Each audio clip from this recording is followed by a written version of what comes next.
അസ്സലാമു അലൈക്കും വറഹ്മത്തുള്ളാഹി വബറകാതുഹു. അൽഹംദുലില്ലാഹി റബ്ബിൽ ആലമീൻ.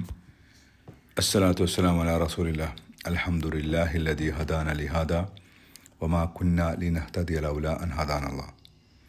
സൃഷ്ടിക്കുകയും സംവിധാനിക്കുകയും മാർഗദർശനം നൽകി അനുഗ്രഹിക്കുകയും ചെയ്ത അള്ളാഹുവിൽ നിന്നുള്ള സുരക്ഷയും സമാധാനവും നിങ്ങളിൽ ഓരോരുത്തരെയും എപ്പോഴും വർഷിപ്പുമാറാകട്ടെ. പ്രിയപ്പെട്ട സഹോദരി സഹോദരന്മാരെ, ഒരു മനുഷ്യൻ്റെ പ്രാർത്ഥന ലോകാവസാനം വരെ നീണ്ടു നിൽക്കുന്നതിൻ്റെ തെളിവാണ് പറയുന്ന ഞാനും കേൾക്കുന്ന നിങ്ങളുമൊക്കെ. അങ്ങനെ ഒരു പ്രാർത്ഥന പ്രാർത്ഥിച്ചത് മറ്റാരുമല്ല, അള്ളാഹുവിൻ്റെ സുഹൃത്ത് എന്ന് വിശേഷിപ്പിച്ച ഖലീലുല്ലാഹി ഇബ്രാഹിം അലൈഹിസ്സലാം. ആ മഹാനായ പ്രവാചകനുമായി ബന്ധപ്പെട്ട കാര്യമാണല്ലോ ഹജ്ജും ഇസ്ലാമിലെ മറ്റ് കർമ്മങ്ങളൊക്കെ. ഇബ്രാഹിം നബി അലൈഹിസ്സലാം മകൻ ഇസ്മായിലുമായി ചേർന്നുകൊണ്ട് അള്ളാഹു നിർണയിച്ചു കൊടുത്ത സ്ഥലത്ത് കഅബയുടെ അടിത്തറ കെട്ടി ഉയർത്തിക്കൊണ്ടിരുന്ന സന്ദർഭത്തിൽ ഇപ്രകാരം പ്രാർത്ഥിക്കുകയുണ്ടായി: ഇദ് യർഫഉ ഇബ്രാഹിമുൽ ഖവാഇദ മിനൽ ബൈത്തി വ ഇസ്മായിലു റബ്ബനാ തഖബ്ബൽ മിന്നാ ഇന്നക അന്തസ് സമീഉൽ അലീം. ഞങ്ങളുടെ രക്ഷിതാവേ, ഞങ്ങളിൽ നിന്ന് നീ ഇത് സ്വീകരിക്കണമേ, തീർച്ചയായും നീ എല്ലാം കേൾക്കുന്നവനും അറിയുന്നവനുമാകുന്നു. അതിനുശേഷം പ്രാർത്ഥിച്ച മറ്റൊരു മഹത്തായ പ്രാർത്ഥനയുണ്ട്: റബ്ബന വജഅൽനാ മുസ്ലിമൈനി ലക വമിൻ ദുർരിയത്തിന ഉമ്മത്തൻ മുസ്ലിമത്തൻ ലക വാരിന മനാസിക്കന വക്തുബു അലൈന ഇന്നക അന്ത തവ്വാബുർ റഹീം. ഞങ്ങളുടെ രക്ഷിതാവേ, ഞങ്ങളിരുവരെയും നിനക്ക് കീഴ്പ്പെടുന്നവരായിക്കുകയും ഞങ്ങളുടെ സന്തതികളിൽ നിന്ന് നിനക്ക് കീഴ്പ്പെടുന്ന ഒരു സമുദായത്തെ ഉണ്ടാക്കുകയും ഞങ്ങളുടെ ആരാധനക്രമങ്ങൾ ഞങ്ങൾക്ക് നീ കാണിച്ചു തരികയും ഞങ്ങളുടെ പശ്ചാത്താപം സ്വീകരിക്കുകയും ചെയ്യണമേ. തീർച്ചയായും നീ അത്യധികം പശ്ചാത്താപം സ്വീകരിക്കുന്നവൻ കരുണാവാരിധിയുമാകുന്നു. ഇബ്രാഹിം നബി അലൈഹിസ്സലാമിനെ കുറിച്ച് പറയുകയാണെങ്കിൽ ഇന്നത്തെ കാലഘട്ടത്തിൽ പറയാം ഫാർ സൈറ്റഡ്, ദീർഘവീക്ഷണമുള്ള പ്രവാചകൻ. അദ്ദേഹത്തിൻ്റെ പ്രാർത്ഥനയുടെ പൂർത്തീകരണമാണ് ഞാനും നിങ്ങളൊക്കെ മുസ്ലിമായത്.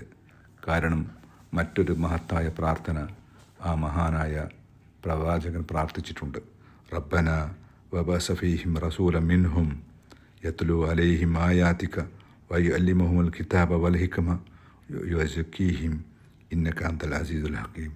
വല്ലാത്തൊരു പ്രാർത്ഥനയാണ്.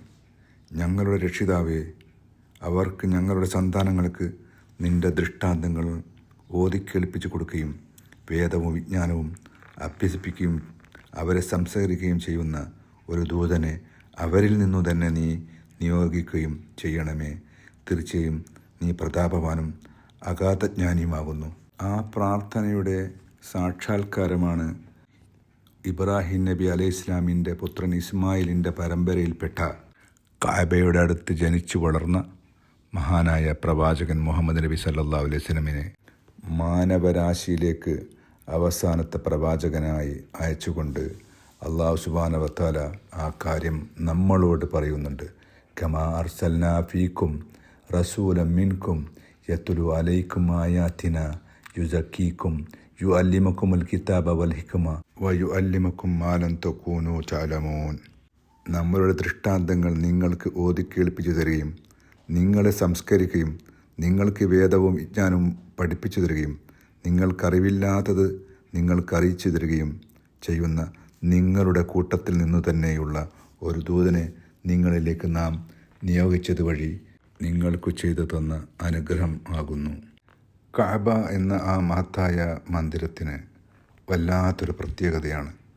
ആദ്യമായി കാണുന്ന ആൾ വല്ലാത്തൊരു കോരിത്തരിപ്പോടുകൂടിയാണ് അത് വീക്ഷിക്കുക. അറിയാതെ കണ്ണിൽ നിന്നും സന്തോഷം കൊണ്ടോ അല്ലെങ്കിൽ മറ്റു വല്ലതുകൊണ്ടോ കണ്ണുനീർ ധാരധാരയായി ഒഴുകുന്നത് ഞാൻ കണ്ടിട്ടുണ്ട്. ലോകത്തിലെ സുരക്ഷിതമായ സ്ഥലം എന്നാണ് അള്ളാഹു വിശേഷിപ്പിച്ചത്. വൈദ് ജഅൽനൽ ബൈത മശാബത ലിന്നാസി വഅംനൻ വത്തഹിദു മിൻ മഖാമി ഇബ്രാഹിമ മുസല്ല വഹ്ദിന ഇലാ ഇബ്രാഹിമ വഇസ്മാഈല അൻ തഖ്ഹിറൽ ബൈത ലിത്തായിഫീന വൽ ആഖിഫീന റുക്അ സുജൂദ്. കഅബയെ ജനങ്ങൾ സമ്മേളിക്കുന്ന സ്ഥലവും ഒരു സുരക്ഷിത കേന്ദ്രവുമായി നാം നിശ്ചയിച്ചതും ഇബ്രാഹിം നിന്ന് പ്രാർത്ഥിച്ച സ്ഥലത്തെ നിങ്ങളും നമസ്കാര വേദിയായി സ്വീകരിക്കുക. ഇബ്രാഹിമിനും ഇസ്മായിലിനും നാം കൽപ്പന നൽകിയത് തവാഫ് ചെയ്യുന്നവർക്കും എഹ്തികാഫ് ഇരിക്കുന്നവർക്കും തല കുനിച്ച് സാഷ്ടാംഗം ചെയ്ത് നമസ്കരിക്കുന്നവർക്കും എൻ്റെ ഭവനത്തെ നീ ശുദ്ധമാക്കി വെക്കുക. അള്ളാഹുവിൻ്റെ ഭവനമാകുന്നു കഅബ. കഅബ 7 തവണ പ്രദക്ഷിണം ചെയ്തതിനു ശേഷം ഇബ്രാഹിം നബി അലൈഹിസ്സലാം നിന്ന സ്ഥലത്ത് അതിൻ്റെ പരിസരത്ത് വെച്ച് നമസ്കരിക്കുന്നത് നമ്മൾ അതുകൊണ്ടായിരിക്കും. അള്ളാഹുവെ, നിൻ്റെ കാരുണ്യം ലഭിക്കുന്നവരുടെ കൂട്ടത്തിലും പശ്ചാത്താപം സ്വീകരിക്കുന്ന കൂട്ടത്തിലും ഞങ്ങളെ നീ ഉൾപ്പെടുത്തി അനുഗ്രഹിക്കണമേ. വാഖിർ ദഅ്വാനാ അൽഹംദുലില്ലാഹി റബ്ബിൽ ആലമീൻ. അസ്സലാമു അലൈക്കും വറഹ്മത്തുള്ളാഹി.